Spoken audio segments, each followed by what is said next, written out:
ओम नमो भगवते वासुदेवाय नमः। नमस्कार दोस्तों, आपका हमारे YouTube चैनल धार्मिक कथाएं और कहानियां में स्वागत है। आज मैं आपको मोक्षदा एकादशी व्रत की संपूर्ण कथा सुनाऊंगी। अगर आपको यह कथा अच्छी लगी तो आप वीडियो को लाइक, सब्सक्राइब और शेयर जरूर कीजिएगा। आइए सुनते हैं मोक्षदा एकादशी व्रत कथा।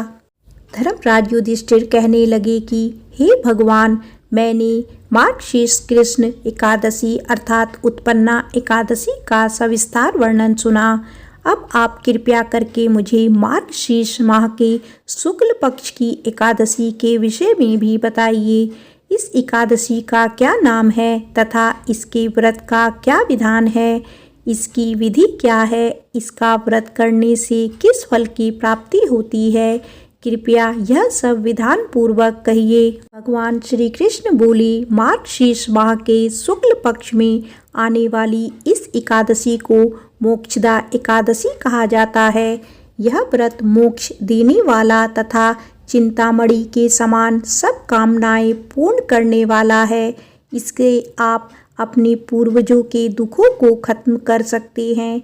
इसका महात्म्य मैं तुमसे कहता हूँ, ध्यान पूर्वक सुनो। गोकुल नाम के नगर में बैखानस नामक राजा राज्य करता था। उसके राज्य में चारों वेदों के ज्ञाता ब्राह्मण रहते थे। वह राजा अपनी प्रजा का पुत्रवत पालन करता था। ये बहुत ही धार्मिक प्रकृति के राजा थे। प्रजा भी सुख चैन से अपने दिन बिता रही थी। राज्य में किसी भी तरह का कोई संकट नहीं था। एक बार रात्रि में राजा ने एक स्वप्न देखा कि उसके पिता नरक में है। उसे बड़ा आश्चर्य हुआ। प्रातः वह विद्वान ब्राह्मणों के पास गया और अपना स्वप्न सुनाया। कहा, मैंने अपने पिता को नरक में कष्ट उठाते देखा है। उन्होंने मुझसे कहा है कि हे पुत्र, मैं नरक में पड़ा हूँ, यहाँ से तुम मुझे मुक्त कराओ। जब से मैंने ये वचन सुने हैं तब से मैं बहुत बेचैन हूँ। चिंता में बड़ी अशांति हो रही है। मुझे इस राज्य, धन, पुत्र, स्त्री, हाथी, घोड़े आदि में कुछ भी सुख प्रतीत नहीं होता। क्या करूँ? राजा ने कहा, हे ब्राह्मण देवता, इस दुख के कारण मेरा सारा शरीर जल रहा है। अब आप कृपया करके कोई तप, दान, व्रत आदि ऐसा उपाय बताइए जिससे मेरे पिता को मुक्ति मिल जाए। उस पुत्र का जीवन व्यर्थ है जो अपने माता पिता का उद्धार ना कर सके। एक उत्तम पुत्र जो अपने माता पिता तथा पूर्वजों का उद्धार करता है वह 1000 मूर्ख पुत्रों से अच्छा है। जैसे एक चंद्रमा सारे जगत में प्रकाश कर देता है परंतु हजारों तारे नहीं कर सकते। ब्राह्मणों ने कहा, हे राजन, यहाँ पास ही भूत, भविष्य, वर्तमान के ज्ञाता पर्वत ऋषि का आश्रम है। आपकी समस्या का हल वे जरूर करेंगे। ऐसा सुनकर राजा मुनि के आश्रम पर गए। उस आश्रम में अनेक शांत चित्त योगी और मुनि तपस्या कर रहे थे। उसी जगह पर्वत मुनि बैठे थे। राजा ने मुनि को साष्टांग पर दंडवत किया। मुनि ने राजा से कुशलता पूछी। राजा ने कहा कि महाराज, आपकी कृपा से मेरे राज्य में सब कुशल है, लेकिन अकस्मात मेरे चित्त में अत्यंत अशांति होने लगी है।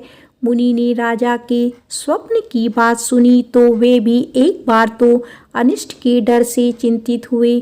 फिर उन्होंने अपनी योग दृष्टि से राजा के पिता को देखा। वे सचमुच नरक में पीड़ाओं को झेल रहे थे।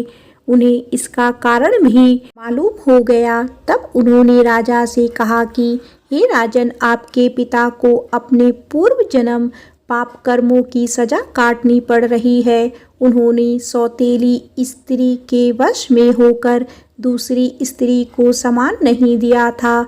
उसी पाप कर्म के कारण तुम्हारे पिता को नरक में जाना पड़ा। तब राजा ने कहा, इसका कोई उपाय बताइए। मुनि बोले, हे राजन, आप मार्गशीर्ष एकादशी का उपवास करें और उस उपवास के पुण्य को अपने पिता को संकल्प कर दें। इसके प्रभाव से आपके पिता की अवश्य नरक से मुक्ति होगी। मुनि के ये वचन सुनकर राजा महल में आया और मुनि के कहने अनुसार कुटुंब सहित मोक्षदा एकादशी का व्रत किया। इसके उपवास का पुण्य उसने पिता को अर्पण कर दिया। इसके प्रभाव से उसके पिता को मुक्ति मिल गई और राजा ने प्रत्यक्ष देखा कि उसके पिता बैकुंठ में जा रहे हैं। उन्होंने कहा कि हे पुत्र, मैं कुछ समय स्वर्ग का सुख भोग कर मोक्ष को प्राप्त हो जाऊंगा। यह सब तुम्हारे उपवास से संभव हुआ। तुमने नरकीय जीवन से मुझे छुटकारा सच्चे अर्थों में पुत्र होने का धर्म निभाया है। तुम्हारा कल्याण हो पुत्र। राजा द्वारा एकादशी का व्रत रखने से उसके पिता के पापों का क्षय हुआ और उसे मोक्ष की प्राप्ति हुई। इसी कारण इस एकादशी की मोक्षदा एकादशी कहा गया है, क्योंकि इसी दिन भगवान श्री कृष्ण ने गीता का उपदेश भी दिया था। इसीलिए यह एकादशी और भी अधिक शुभ फलदायी हो जाती है। मार्गशीर्ष माह की शुक्ल पक्ष की मोक्षदा एकादशी का जो व्रत करते हैं उनके समस्त पाप नष्ट हो जाते हैं। इस व्रत से बढ़कर मोक्ष देने वाला और कोई व्रत नहीं है। प्रेम से बोलो एकादशी माता की जय। विष्णु भगवान की जय।